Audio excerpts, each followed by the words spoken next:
Hello friends, आज के इस वीडियो में हम चर्चा करने वाले हैं इकाई के अंक। इकाई के अंक के बारे में हम विस्तृत से इस वीडियो में चर्चा करने वाले हैं। चाहे आप किसी भी कंपटीशन एग्ज़ाम का पेपर देख लो, उसमें नंबर सिस्टम से जिसमें भी क्वेश्चन आता है उसमें इकाई के अंक का क्वेश्चन एक क्वेश्चन ज़रूर आता है। ठीक है, तो आज इस वीडियो में हम इकाई के अंक के बारे में विस्तृत से चर्चा करने वाले हैं, तो आप इस वीडियो को लास्ट तक ज़रूर देखें। इकाई का अंक ज्ञात करने से पहले हमें कुछ नियम का पता होना चाहिए। अगर आपको ये 3 या 4 नियम अच्छे से आ जाएंगे तो आपको चाहे कितनी भी बड़ी संख्या दे दे, चाहे आपको लाखों करोड़ों अरबों में संख्या दे दे, आप आराम से उसका इकाई का अंक है वो चुटकियों में ज्ञात कर सकते हैं। तो कौन से वो 3 से 4 नियम हैं, उन्हीं की चर्चा आज इस वीडियो में हम करने वाले हैं, तो आप इस वीडियो को लास्ट तक ज़रूर देखें। हमारा पहला नियम है घातांकों का इकाई अंक ज्ञात करने के बारे में, कि जैसे घातांकों में संख्या दी जाती है, जैसे दे दिया 549 की घात 784, इसका इकाई का अंक क्या होगा।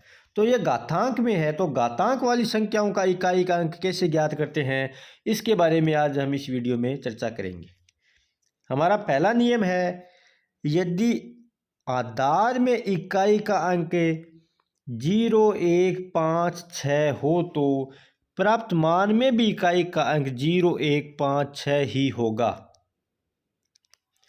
इस नियम से आप क्या समझे, जैसे कोई संख्या है कि जैसे कोई संख्या मान ली 55 है, 55 की घात 78 दे दिया।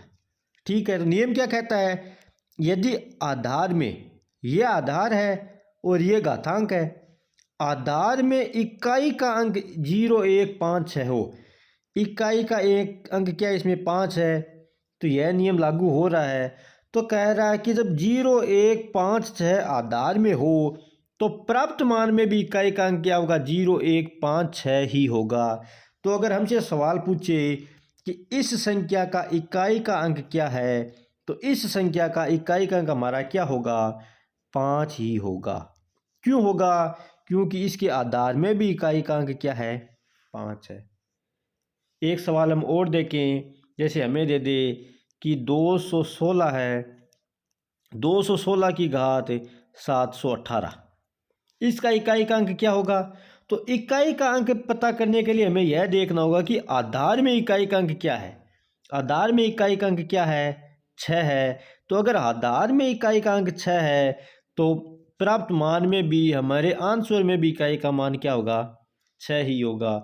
तो इसका भी आंसर कितना हो जाएगा, 6 हो जाएगा। ठीक है, अगर आधार में 0156 है तो उस पर घातांक का कोई भी प्रभाव नहीं पड़ेगा। ठीक, चाहे घातांक कितनी हो, 1 से लेकर अनंत तक कितनी भी घातांक हो, अगर आधार में 0156 है तो उसका आंसर सेम ही आएगा। ठीक है, सेकंड नियम हमारा क्या कहता है, यदि आधार में इकाई का अंक 4 तथा 9 हो। ठीक है, जैसे मान लिया कि आधार में इकाई का अंक क्या हो, 4 या 9, जैसे एक तो 24 है। ठीक है, एक संख्या इधर ले लेते हैं 29। ठीक है, इसमें इकाई का अंक क्या है, 4 है, इसमें इकाई का अंक क्या है, 9 है। आगे बढ़ते हैं, तो घात सम होने पर इकाई का मान क्या होगा, 6 और 1 होगा। और अगर घात विषम है तो इकाई का मान 4 और 9 होगा। ऊपर वाले नियम में सम विषम का कोई सिस्टम नहीं था, उसमें सम और विषम संख्या का कोई उसमें चक्कर नहीं था। ठीक है, इसमें क्या है कि अगर सम है घात, जैसे 0, 2, 4, 6, 8, अगर जिस संख्या के लास्ट में होते हैं वो सम संख्या होती है, अगर वो है तो,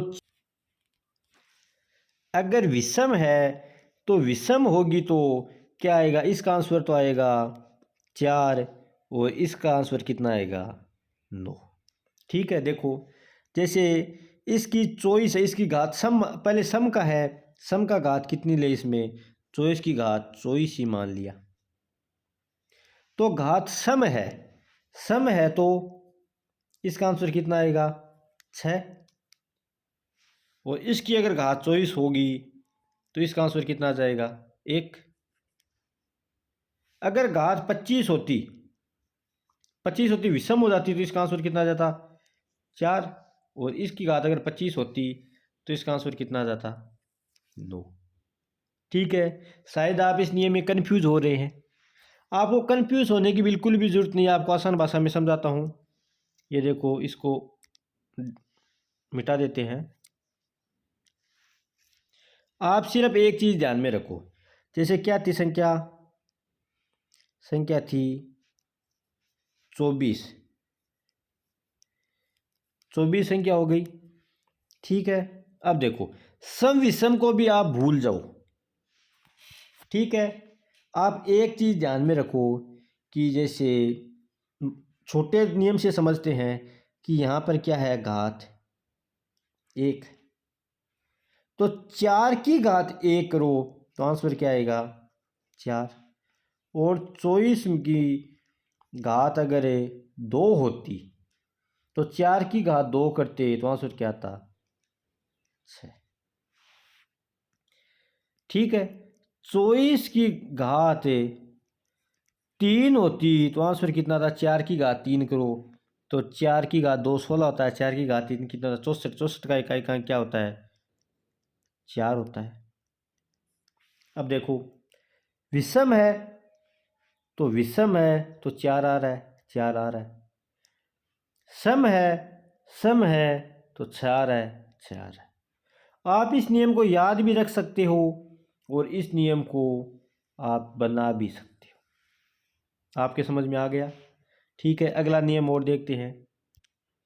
हमारा अगला नियम क्या है, यदि आधार में इकाई का अंक 2 3 7 8 हो तो घात में 4 का भाग दें तब प्राप्त शेषफल को ही घातांक माने।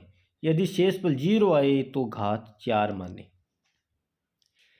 यह नियम क्या कहता है, जैसे कोई संख्या आ गई 22, ये कह रहा है कि जब 22 की घात 25 का हमसे मान पूछे तो आधार में क्या है 2 3 7 8 है, तो हमें क्या करना है घातांक में 4 का भाग देना है और शेषफल को घातांक मानना है।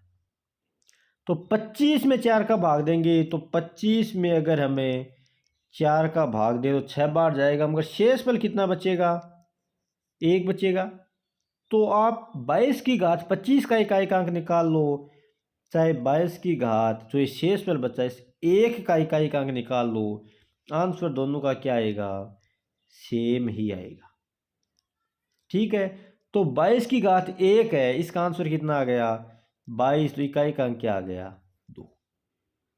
अगर यहाँ 26 होती तो क्या था यहाँ 2, तो 22 की घात 2 है, तो 22 की घात 2 कितनी होती है 484 होती है शायद।